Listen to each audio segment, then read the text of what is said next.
UFO stories are plentiful, but beyond the headlines and famous cases, there are unusual encounters that rarely get talked about. In anticipation of the relaunch of our Destination Declassified YouTube channel, where we talk about all things UFO and conspiracy theories, in this video we'll be exploring 5 rare UFO sightings that you've likely never heard of. These are real reports that have flown under the radar, but could change your perspective on what exists beyond our world. As always, hit those lights, sit back, and enjoy.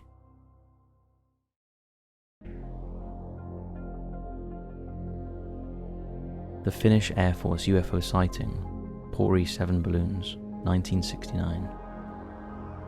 On April 12, 1969, the quiet skies over western Finland experienced an event that would become one of the most puzzling and enduring UFO cases in the country's history.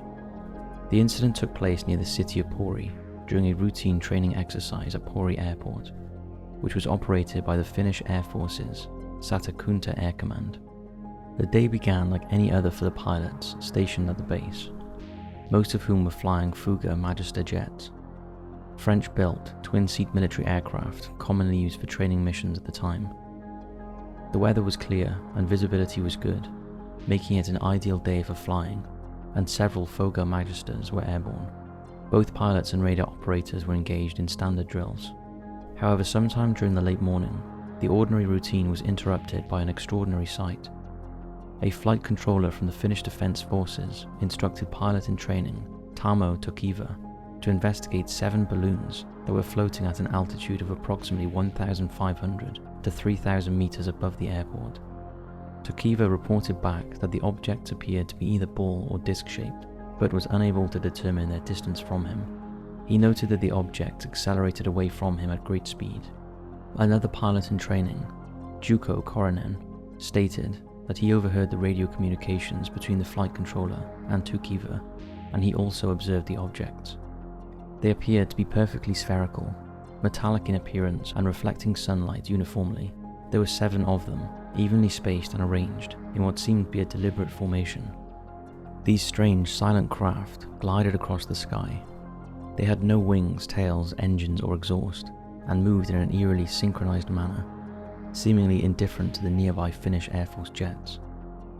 The pilots attempted to intercept the objects, but despite their efforts to accelerate, the objects maintained a constant speed and altitude, ultimately disappearing from view. Radar operators were notified, and while some reports indicated that radar contact was inconclusive, witnesses at the base confirmed seeing the objects. Initial speculation suggested that they were weather balloons, which led to the nickname Pori 7 balloons. However, the Finnish Meteorological Institute confirmed that no balloons were launched in the region that day. Alternative explanations, including optical illusions or secret military aircraft, failed to account for the object's unique characteristics. The credibility of the witnesses who were trained military professionals added weight to the sighting, as they reported their experiences consistently and clearly. According to the Finnish Armed Forces magazine, Ruutuväki, the reports from April 12th were reminiscent of other incidents that occurred over bodies of water during ongoing military exercises. These incidents may have been related to transnational spy planes or aircraft. Ultimately, the Finnish military closed the case without reaching a conclusion, labeling it as unexplained. Decades later, the Pori sighting remains a notable incident in Finnish aviation and UFO culture, distinguished by the credibility of its witnesses.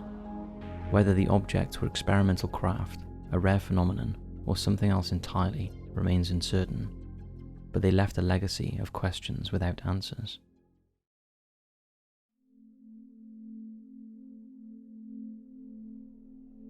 The Trans Provence case. The Trans Provence case is regarded as one of the most significant and rigorously investigated UFO incidents in European history, particularly due to the combination of eyewitness testimony and physical trace evidence. The event occurred on January 8, 1981, on the outskirts of the small town of Trans-en-Provence in southeastern France. Renato Nicolai, a 55-year-old farmer, was outside his property at around 5 p.m, working on a small outbuilding, when he suddenly heard a high-pitched whistling noise, prompting him to look up. He reported seeing an object descending rapidly from the sky and landing in a patch of open ground just 50 meters away from him. According to Nicolai, It had a classic flying saucer appearance, circular, about 2.5 meters in diameter, approximately 1.5 meters high, and grey in color. It appeared to have two circular structures on its underside, resembling two saucers joined at their rims. The craft remained on the ground for no more than 30 to 60 seconds before silently lifting off, rising into the air and quickly disappearing. After it departed, Nikolai approached the area and found a circular mark in the soil where the object had apparently rested. This mark consisted of two concentric circles, with the outer ring measuring about 2.4 meters in diameter. He noted that the earth appeared compressed and slightly scorched, and the nearby plants looked damaged. Without disturbing the site, he later reported the incident to the local gendarme, who took his account seriously.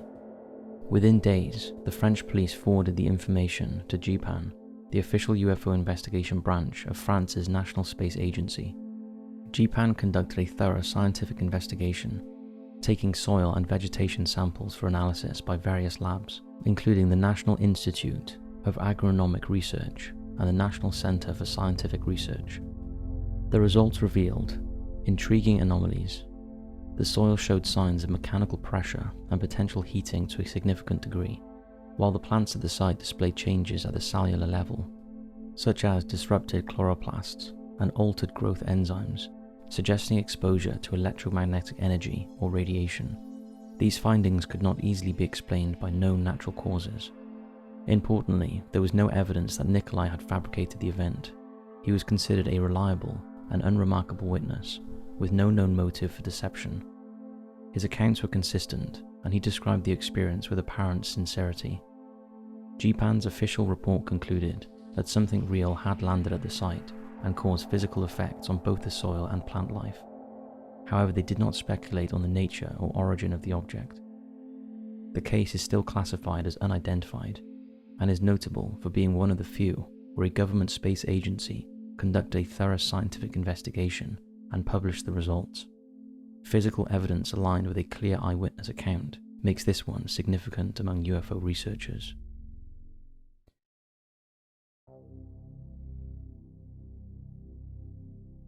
Wonsan Sunchon Incident, Korea, 1952. The Wonsan Sunchon UFO incident, which took place during the Korean War in 1952, is one of the most mysterious and compelling UFO sightings reported by military personnel during a time of active combat. The sighting occurred on the night of January 29th. At 11 p.m, a B-29 crew was flying south, returning from a bombing mission in northern Korea. They had just passed through an area where they encountered some flak and searchlights, but they emerged unscathed. When they were about 30 miles west-southwest of Wonsan, a town approximately 18 miles north of the 38th parallel on the east coast of Korea, one of the gunners reported seeing a light at 8 o'clock level. The aircraft commander instructed him to keep an eye on it, and within seconds, the light moved closer. For 5 minutes, the crew observed a massive ball of swirling, churning fire that followed the B-29. Then, almost as quickly as it had appeared, the object dropped down slightly, swung underneath the large bomber, and sped away to the west. 24 minutes later, a second B-29 crew flying near Sunchon, about 90 miles northwest of the first sighting, experienced an almost identical phenomenon. However, this time the ball of fire was visible for only a minute. By the time the Air Technical Intelligence Center received the reports, both B-29 crews had been interrogated by various intelligence officers from the Far East Air Force. Initially, the intelligence officers considered the possibility that the sightings could be attributed to the new power of suggestion. However, the two crews provided independent reports, and neither crew was aware of the other's observations. The crews were re-interrogated, but they could not add any further details to their original accounts. Radar operators on the ground and in airborne units also confirmed the presence of unknown objects in the area, lending technical support to the pilot's visual observations. The UFO was described as a large, spherical mass of swirling fire. It had fuzzy edges, and all observers emphasized that the fiery mass exhibited an internal churning motion, although some estimates of its size varied, with descriptions ranging from the size of a golf ball to the size of an automobile. The incident generated considerable interest within military intelligence, and was reportedly the subject of internal investigation. However, no formal public report was ever released, and the details remained largely buried in classified files and second-hand accounts. Some researchers have speculated that the objects may have been advanced Soviet experimental aircraft or drones, given the Cold War context, but no verifiable evidence has ever surfaced to support that theory. Others suggest that the objects fit the broader pattern of unidentified aerial phenomena, craft exhibiting advanced flight performance with no identifiable origin or propulsion system. The Wonsan Sunchon incident holds particular significance in UFO history for several reasons. First, it occurred during wartime, meaning the observers were on high alert and operating in a high-stakes environment where misidentifying enemy technology could have dire consequences. Secondly, the witnesses were highly trained military aviators, making their testimony more credible. Third, the corroborating radar data suggests that the objects were real and were physical entities rather than illusions or atmospheric anomalies. To this day, the incident remains unexplained and continues to be cited by UFO researchers and historians as a classic example of military encounters with unknown technology. Like many other incidents from that era, it remains shrouded in mystery, leaving open questions about what the pilots saw that day and whether the truth is still hidden within classified archives.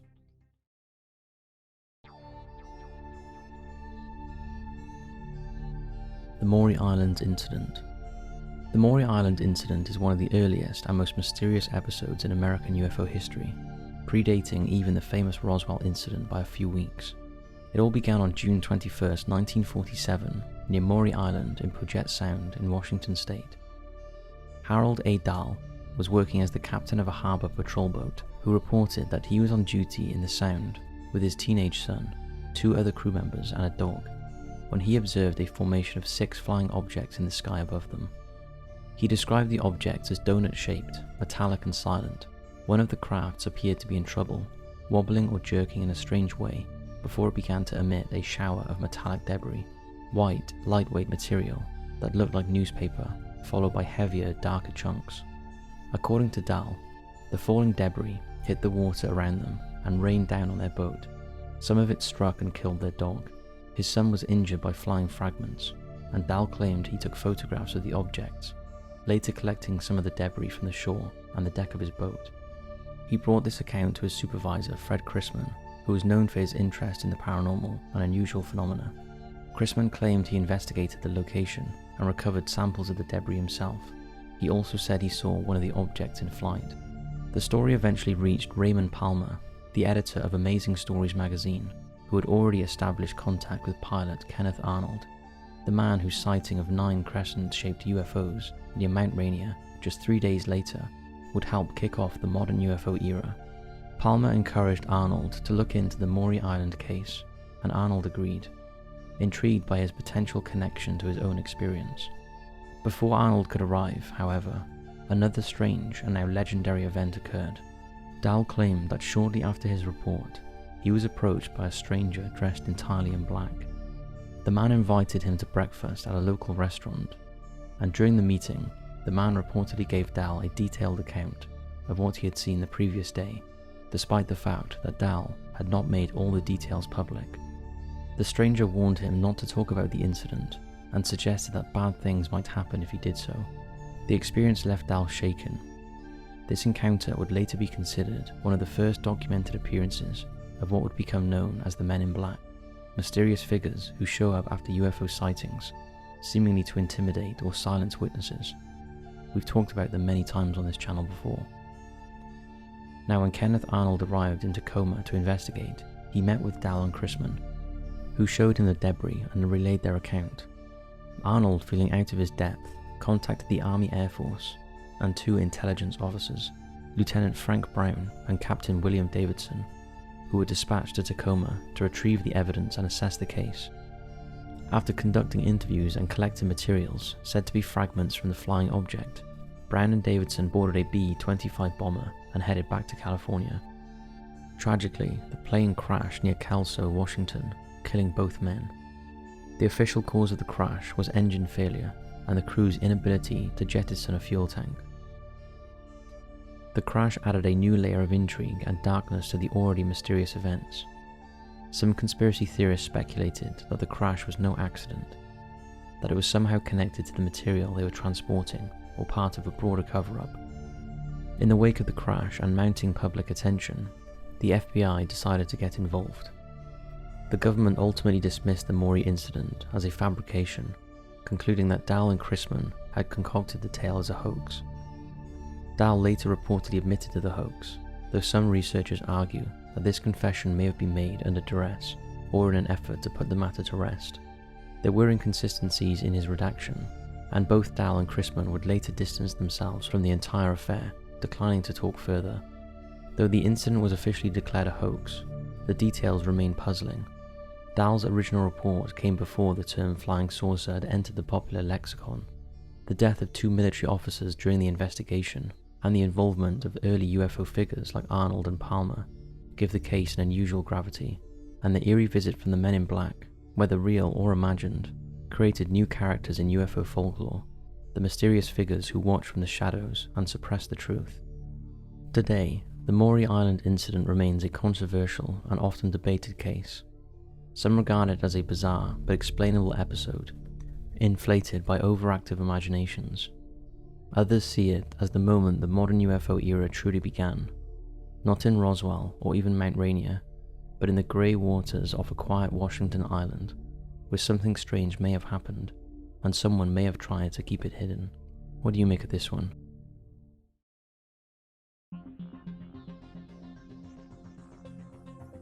Ariel School Encounter and Telepathic Men in Black. On the morning of Friday, September 16, 1994, in the dusty farming region of Rua, Zimbabwe, the students of Ariel School encountered an experience that would leave a lasting impact not only on their lives, but also on the broader context of global UFO sightings. Ariel School was a private primary school located in a rural area surrounded by low bushland, with few distractions from the outside world. That day, over 60 children, aged between 6 and 12, were outside during their mid-morning break, while the teachers were inside attending a staff meeting. The children came from a diverse mix of cultural and ethnic backgrounds, many of whom had families that relocated to Zimbabwe from South Africa and the United Kingdom. During this unassuming recess, the peaceful silence of the African plains was suddenly disrupted by an extraordinary event. The children first noticed strange flashing lights in the sky and watched as shiny disc-shaped objects silently descended, stopping just beyond the school boundary near a line of trees. Eager to get a closer look, several children approached the area, witnessing one of the most well-documented UFO sightings in history. Many reported seeing a small metallic craft and beings about 3 to 4 feet tall, with elongated heads, large eyes and thin bodies, dressed in black clothing. Despite their alien appearance, the children sensed that the beings were aware of them. What made this encounter unique was the telepathic communication that followed. The beings conveyed messages about their concern for Earth's environmental destruction and humanity's negligence. Some children described vivid mental images of forests burning and oceans polluted, with a clear warning: if humanity continued on its current trajectory, serious consequences would follow. Local investigator Cynthia Hind interviewed the children, asking them to draw what they had seen. Their remarkable consistent drawings depicted disc-shaped crafts and figures with large black eyes. Dr. John E. Mack, a Harvard psychiatrist recognized for his research on alien abductions, also interviewed the children. He concluded that they were not lying or fantasizing. Their consistent accounts indicated a genuine experience, though its true nature remained unclear. In the aftermath, witnesses and investigators reported strange dreams, feelings of being watched, and mental intrusions that felt like telepathic messages. Unlike the typical Men in Black, these impressions seemed to operate on a more subtle level, instilling doubt or attempting to erase memories. Whether these experiences were psychological reactions or actual telepathic interference is still uncertain. Many of the children, now adults, have spoken about persistent anxiety and a sense of having been chosen for something significant, with some wishing to forget the encounter entirely. Over the years, many of the children from the Ariel School incident have reaffirmed their stories in interviews and documentaries, including the 2020 film Ariel Phenomenon. They consistently assert that what occurred on that day in 1994 was very real. It was not a hallucination or a hoax. The Ariel school encounter is unique in UFO history for several reasons. The large number of witnesses reporting the same event, the perceived telepathic communication, the enduring emotional impact on the children, and the presence of what some refer to as psychic men in black. To date, no physical evidence has surfaced to confirm the event. No craft debris, military records, or radar data. But there is also no evidence of fabrication or mass hysteria. The story remains suspended between belief and disbelief, and for those children who experienced it, they say the memory is a haunting truth. The question is, do you believe them? So that's 5 incredible UFO sightings. Which one of these do you think is the most believable? And do you have your own UFO experience you'd like to share with us? Thanks for watching, keep searching, and we'll see you next time.